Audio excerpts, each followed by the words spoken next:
Let's get one thing straight. Asia's next big power move isn't happening in Tokyo, Beijing, or Singapore. It's happening in a place most people didn't see coming: the Philippines. Yep, the land of beaches, ballots, and billion-dollar ambition. Just dropped a $10 billion MegaProject that's about to flip Asia's trade routes and test every airport's ego from Dubai to Hong Kong. But before we get into this wild transformation, comment below where you're watching from. Because what's happening in Manila Bay isn't just a Philippine story. It's an Asian story. A global one. And it might just change how the world connects. So here's the setup.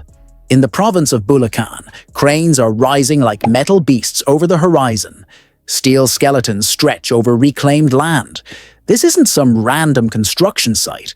It's the new Manila International Airport, a project so huge it's practically building a new city along with it. We're talking 4 runways, 100 million passengers a year, and an entire ecosystem built around it. Factories, hotels, tech parks, logistics zones, the works. San Miguel Corporation, the Filipino conglomerate behind it, doesn't want just an airport. They're building an Aerotropolis, a city that literally revolves around flight. Imagine if Singapore's Changi Airport had a baby with Dubai's business district, and that baby decided to move to Manila. Yeah, that's the vibe. But here's the real beauty. This isn't just about planes and terminals. It's a national flex.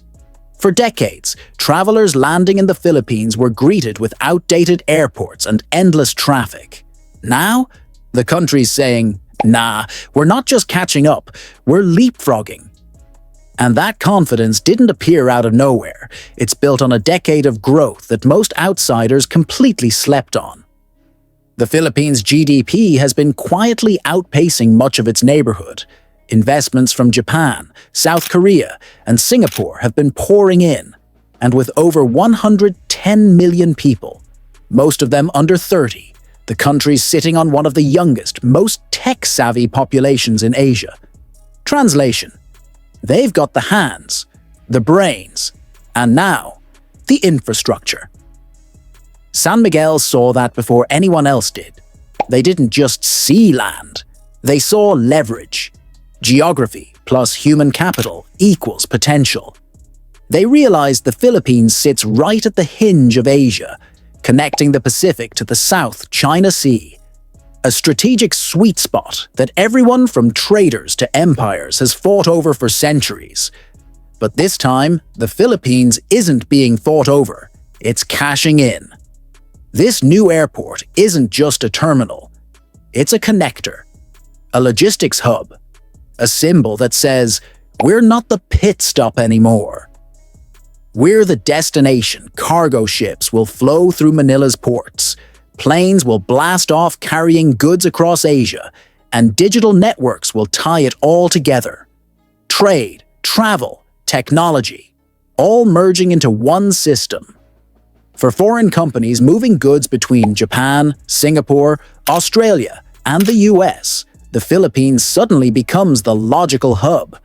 It's closer than Hong Kong, cheaper than Singapore, and powered by an English-speaking workforce that knows how to adapt fast. And the world noticed. Japanese banks, Korean builders, European engineers, all jumped in on the deal. This isn't just a Philippine project anymore. It's a regional collaboration. The kind of project where Asia bets on Asia. And that's rare. But of course, no billion-dollar dream lands without turbulence. Critics lined up faster than budget airline passengers, talking about environmental risks, reclamation concerns, and the fact that this thing sits near fragile coastal areas. But here's where the story gets spicy. Instead of folding under pressure, San Miguel doubled down. They redesigned, reinforced, and reimagined the project to be climate resilient. Flood control systems, check expressway links, built. Foundations engineered for future sea level rise. Absolutely. Each delay wasn't a setback, it was an upgrade. That's where you see something uniquely Filipino. Resilience. The kind that builds through storms, literally and figuratively. While the rest of the world hit pause during the pandemic, the Philippines quietly hit play. They used that downtime to plan smarter, lock in materials, and digitalize supply chains. And while nobody was paying attention, the construction cranes kept moving. Now you can see the progress from space. A new gateway taking shape, one that's not just connecting cities, but redefining how an entire nation moves. Because this project isn't about adding another airport, it's about creating an entirely new way of moving goods, people, and power across the region. And the next part? That's where things really take off. Because once this airport connects to the new highways, railways, and regional trade routes, it's not just the Philippines that changes. It's the entire balance of logistics in Asia. Here's where it gets wild. That $10 billion airport isn't just a terminal. It's the spark for a national reboot. Highways now link Bulacan to central Luzon, slicing travel times that used to take hours down to minutes. Japan-backed railways are syncing with it, turning the whole country into one connected engine. Manila, Clark, Cebu, Davao, finally moving in rhythm. And that changes everything. Fresh fruit from Mindanao, electronics from Cavite, garments from Pampanga, all reaching global markets faster and cheaper. Economists say this could add up to 9% of the country's GDP. That's not growth, that's ignition. But beyond concrete and cranes, this project is about positioning. The Philippines just turned geography into strategy. Japan wants stable supply chains. The US wants allies. China wants access. And sitting in the middle, the Philippines, suddenly everyone's most valuable connector. It's not just about jobs anymore, it's about confidence. For decades, investors doubted whether the Philippines could pull off big-scale projects. Now they're watching cranes move, planes test, and ground crews train. Proof that the country can deliver. And once trust lands, capital takes flight. All around the site, land values are climbing. New towns, new schools, new dreams. A generation of workers can finally say, "We built that." That's the real value, not the billions, but the belief.